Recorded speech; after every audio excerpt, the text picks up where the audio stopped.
Hey guys, this is Nightterrortony. Hope you guys are all doing pretty well. Here's my second video. Hope you guys like it.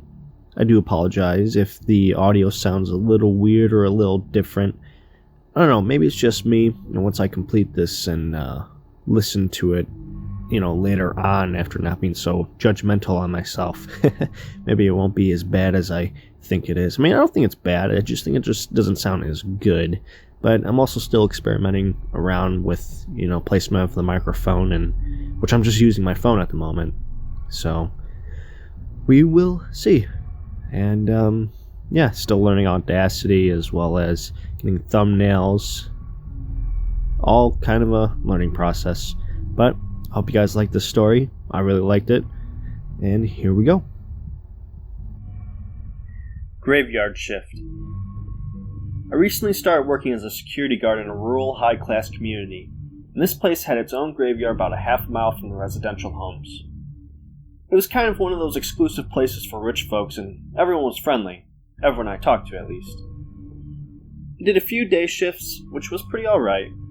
I'd drive around in a car every hour, and get all the free drinks I could have along with the free lunch. Pay wasn't bad either, so I decided to stay on permanently. Not to mention some of the people would drop off snacks for me and my partner, and at some point, it really didn't even feel like a job. We would throw around a football and head down to the golf course on breaks. It was alright. A few months in, I had orders to switch with one of the guards down the road at the community graveyard, which I was fine with. I always been spooked from places like ours, but this place was alright, and not so scary. Now this community was maybe 2 to 3 miles wide, so keep that in mind, and maybe half a mile with the graveyard, so it was a pretty big place. Anyway, one night I was working with one of the old guys. Let's call him Richard. Me and Richard got along alright, but he was a little quiet, which was okay with me. But it was the sudden change in time range. I had to show up for my shift at 8 p.m. and off by 6 a.m. So the first night was kind of tiring, but still, I couldn't complain. Second night, though, I had to spend the shift alone because Richard had called in sick for actually the next few nights. Seemed pretty specific if you ask me. So I'm sitting alone in the small office around midnight watching TV and playing a game on my phone, just trying to keep busy through the night hours. I'd step outside for a cigarette and look at the stars. Then I'd go driving around the graveyard every hour making sure no punk kids were hanging around and, that kind of whatnot. Close to 3 a.m., I had just done a drive around. I was relaxing in my chair, and keep in mind the office area is just on the border of the gate and the road. Also, you could pretty much imagine what it looks like. Street lights along the road, which there was pretty much a roundabout from the part of the community to the other end. You can see the turn from side to side, which, honestly, I will admit, it looked creepy, but I try not to let it bother me. So here I am sitting relaxing, nearly falling asleep when suddenly I hear what sounds like footsteps off in the distance. I sit up, look out the window, and I see a woman walking down the road. I tighten my belt, step out of the office, and greet her. She's maybe 60 to 70 years old. She approaches with a smile, with her hands behind her, looking like the sweetest person. "Hey, you must be new," she asks. "Yes, ma'am. Just started a while ago. Now, what are you doing out this late? Or early, I should say." She smiles a smile, which gave me an eerie feeling, and something about her face just didn't sit right with me. Her eyes seemed a little sunken in, and her skin was slightly pale, which the makeup covered, but not well enough. She had blondish gray curly hair and maybe was 5'3" in height and wearing a dress. So, I'm sure you know where this is probably going. "I'm going out for my morning walk. Couldn't sleep, so I decided to walk the mile," she replied in a weird, rhythm-bouncing tone of voice. We talked a while, maybe for 5 minutes or so. She just seemed so sweet, but creepy looking, sorry to say, especially in a place like this. After we had finished talking, she wandered off down the road and I watched as she turned to the left, and she was gone. I started having irrational thoughts, thinking to myself, stupid thoughts like, I swear if she's a ghost, I'm getting a transfer from this frickin' place. So that was the first night, but around the same time, just after my routine drive around, I'm sitting watching some weird anime show, and I see her pass the TV coming down the road, wearing the same dress, as well as the look on her face was even more gaunt looking.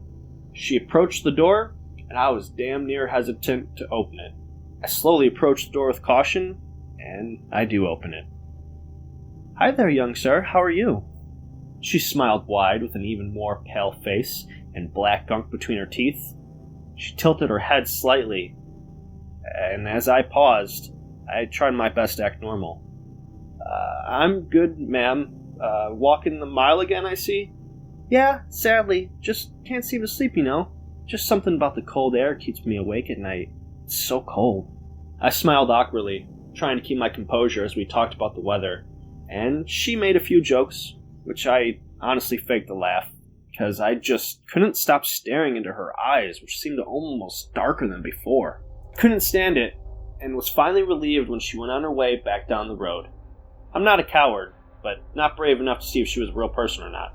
I will admit, I held on to my flashlight a little tighter than usual that night. The next night was, let's say, a breaking point. I'd brought my Bible with me and a few crosses hanging around my neck, because this little old woman was starting to freak me out so much that I started to believe in God. Just that time was coming around. Same time she would usually show up walking down the road. I held my Bible in my hand, along with my flashlight, ready to hit her if she tried lunging at me. But 3 a.m. came and went. 4 a.m. and nothing. Through my slumber, I could hear the TV in the background. The same anime show playing on repeat for some odd reason. And suddenly, I hear silence. I slowly crack my eyes open, looking at the screen and it's static. I sit up, slap the side of it, trying to get it to work, but nothing. And that's when I hear her. The footsteps dragging down the road. I peek from the side of the TV and she's walking slower than usual. My hand holding the flashlight started to shake, and I picked up my Bible, holding it to my chest tightly. I started saying any random prayer I could. She got closer and closer, while I put my foot on the door, holding it closed, and I could hear in the distance, "Young man, young man, where are you?" I closed my eyes tightly, wishing this stupid small office had blinds. All I had was my eyelids to do the real protecting. I could hear her footsteps approach the door, and the doorknob shake. "Young man, are you okay in there?" She bangs on the door loudly, and I'm nearly crapping myself and whimpering in the corner. She bangs once more, and then the silence. I'm praying, huddled in the corner, just praying for my life and soul. After a few minutes, I finally get the courage to open my eyes slowly. I look out the door window and she's gone. I feel a wave of relief flood my senses, and I place my Bible and flashlight on the desk. I lean back on my chair, combing my fingers through my hair, sighing loudly and collecting my thoughts on what just happened. Alright, that's it. I'm transferring. Frick this place. Frick, man. I tell myself and sit up straight and gain my courage. Having a laugh, being brave, or manning up as the guys would say. I catch my breath, and it happens. It frickin' happens. I tap on the window beside me, and through my sight vision, I see a white figure standing there. I freeze in fear, a deep fear that I had never felt before. The sound of a small tap on the window, followed by a hollow, deep voice. "Young man!" Closing my eyes tightly, she taps on the window once more, and I let out the most horrible scream after seeing her face. I stumble and scramble, trying to grab my Bible and flashlight, and I'm not sure what happened. But I ended up throwing the Bible out the window, smashing it and running out the door in the most unmanly way possible while whimpering and saying a prayer, running down the dark road followed by random Latino obscenities. Just how we do. Frantically looking back with my flashlight, making sure the demon old lady wasn't around or trying to appear in front of me like, you know how ghosts and demons do in the movie. And here I'm staggering, tired, and full of fear when I hear a vehicle coming down the road. It's one of the security vehicles, and I wave my arms around like some Latino ragdoll. And then I hear laughing in the car. They roll down the window holding their phones, and there she is. a little old lady having a good laugh along with the other security guards in the passenger side seat. I fall to my knees relieved, mad and angry, but honestly I couldn't help but laugh at myself. They pranked me pretty damn good, I must admit. Turns out the woman was a retired special effects artist, and her son, Richard, worked security in the area, who was in the back seat, by the way. They caught the whole thing on video, which I admit was pretty funny, and scared the hell out of me. We all hang out on breaks now and again, and the woman became a good friend of mine. By the way, that broken window didn't come out of my pay, in case anyone was wondering. It came out of Richard's pay. That fricker. Thanks again for listening. Hope you guys all have a good night.